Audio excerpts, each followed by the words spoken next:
Olá, crianças, paz e bem. Vamos para mais uma aula de ciências? Então, vamos lá. Nós vamos iniciar o capítulo 7, que tem o título Em Busca da Sobrevivência. Na página 84, nós podemos observar algumas imagens aqui, né? E se a gente olhar bem, nós vamos encontrar alguns animais, ó. Nesse fundo, nessa árvore aqui, olha o que tem. Aqui nesses galhos, olha o que tem. Nessas folhas secas, ó. Na árvore novamente, aqui, ó. E outras folhas secas aqui. O que será que isso tem a ver com o nosso capítulo da aula de hoje? Vamos descobrir juntos. Bom, nós iniciamos esse capítulo fazendo uma pequena revisão do que nós acabamos de ver no capítulo anterior, né? Sobre os seres herbívoros e carnívoros. Vamos lá. Os herbívoros comem plantas. Como elas estão fixas em um local, eles não precisam persegui-las para se alimentar, certo? Porém, as plantas podem apresentar defesas contra os herbívoros, como ter espinhos ou produzir substâncias tóxicas. Então, aí a gente já entende que os seres produtores, que são as plantas, podem ter, quer dizer que todos têm? Não, alguns podem ter formas de se defender dos consumidores herbívoros. Os carnívoros, em geral, precisam capturar suas presas. Alguns têm a visão, o olfato e a audição muito aguçados, o que os ajuda a procurar e a capturar suas presas. Outros carnívoros imobilizam suas presas, como é o caso de muitas espécies de aranhas. Então aí a gente já vê uma diferença bem grande entre os consumidores herbívoros e carnívoros. Os carnívoros precisam caçar, precisam capturar as suas presas. Já os herbívoros não, né? Eles se alimentam de planta, a planta não vive andando por aí, né? Então eles não precisam ir atrás dessa planta, certo? Tipos de dentes. Vamos lá. Observar o formato dos dentes dos animais é uma maneira de obter informações sobre a dieta deles. As fotos abaixo mostram 2 crânios. Veja se você consegue identificar qual deles é de um animal herbívoro e qual é de um animal carnívoro. Então, a gente consegue, através da observação do crânio, dos dentes, na verdade, né, principalmente, a gente consegue identificar o tipo de alimentação, né, e como esses animais são classificados. Mas como? Vamos lá. Então, aqui a gente já sabe que o primeiro crânio é de uma girafa e o segundo é de um leão, certo? Cavalos, bois, girafas e outros herbívoros arrancam as folhas com os dentes da frente e trituram com os dentes do fundo, que são achatados. Olha aqui. Em geral, os animais carnívoros, como a onça, o leão e o tubarão, têm dentes pontudos e afiados. Olha aqui. Com esses dentes, os carnívoros seguram e arrancam pedaços de carne de sua presa.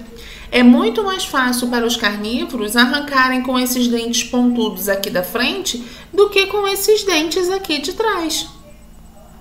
Certo? Esses aqui, a função desses dentes pontudos e logo aqui na frente é essa. É conseguir segurar a carne, né? E arrancar o pedaço, ter força o suficiente de arrancar o pedaço de carne. Ok? Aí aqui nós temos assim, qual é o cardápio de hoje? O que será que vai falar por aqui? Os cientistas estudam os hábitos alimentares dos animais de várias maneiras. Pode parecer estranho, mas uma das formas de saber o que os animais comem é observar suas fezes.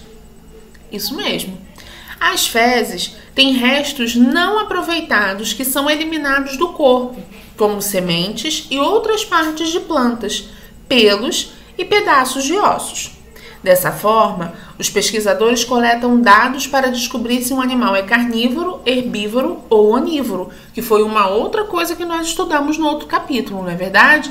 A gente já sabe que os herbívoros se alimentam de plantas, que os carnívoros se alimentam de carne e que os onívoros se alimentam tanto de partes de planta como de carne, né, de outro animal, certo? Então aqui nessa partezinha do nosso capítulo tá falando a respeito dos estudos, né, que são feitos para descobrir características de determinados animais. E um dos itens utilizados é o estudo das fezes.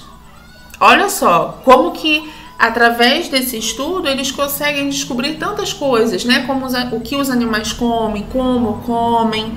Tudo isso dá para descobrir, tá vendo só?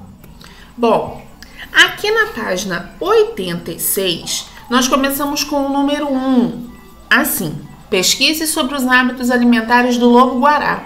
De acordo com sua dieta, ele pertence a qual categoria? Por quê? E quais são as categorias? Animais herbívoros, carnívoros e onívoros. Então, a primeira coisa, vocês vão fazer uma pesquisa sobre o lobo-guará. Depois disso, vocês vão descobrir se ele é herbívoro, carnívoro ou onívoro. Depois disso, vocês vão explicar por que ele é um desses três.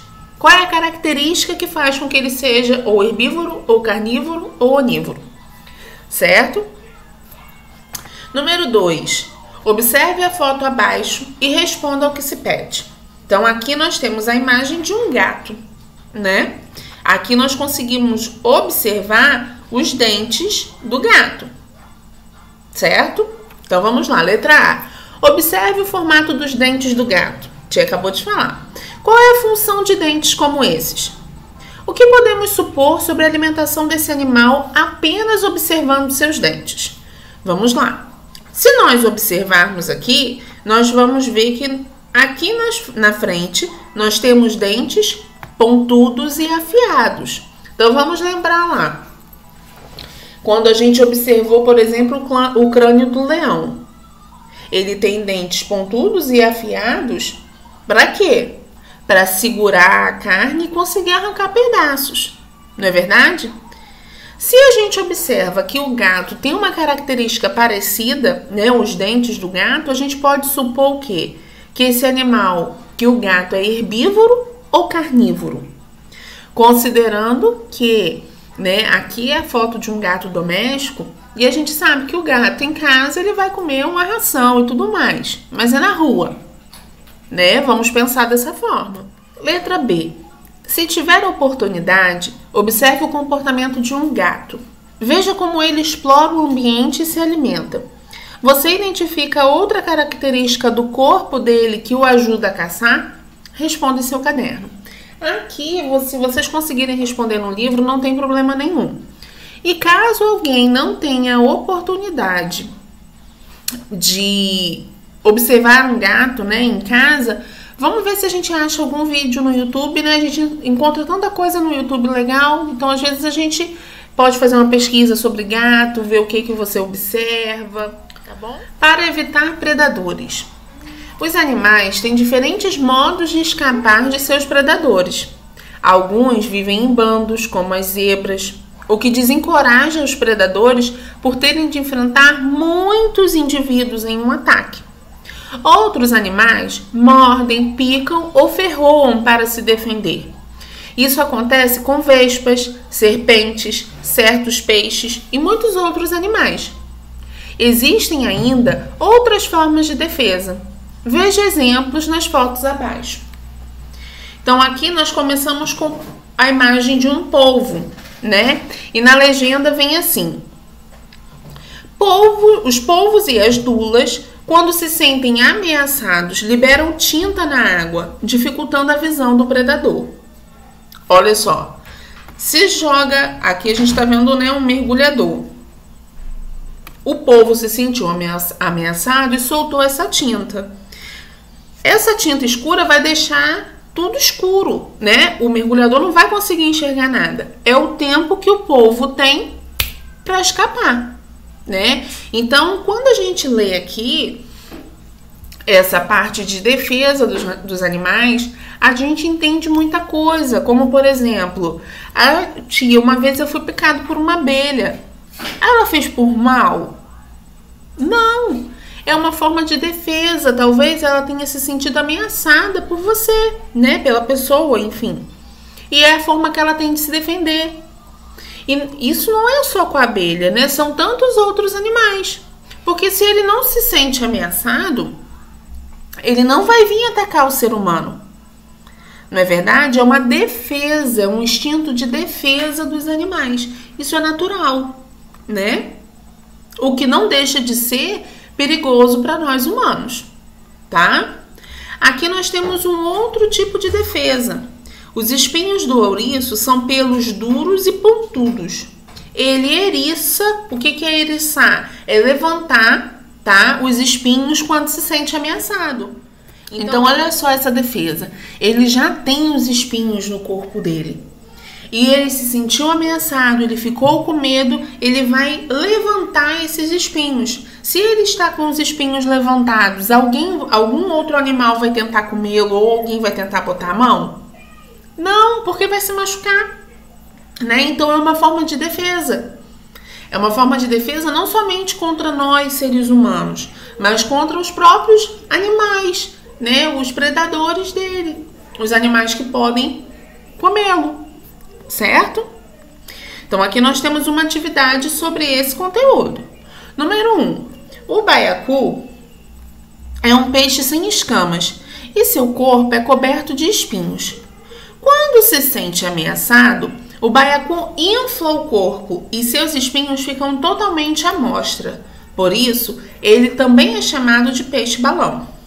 Então, olha só, nessa primeira imagem aqui, nós vemos o baiacu normal. Ele não está inflado aqui, ele está nadando normalmente no mar, né? E quando ele se sente ameaçado, aí sim ele vai ficar dessa forma aqui. É a mesma coisa do caso do ouriço, né?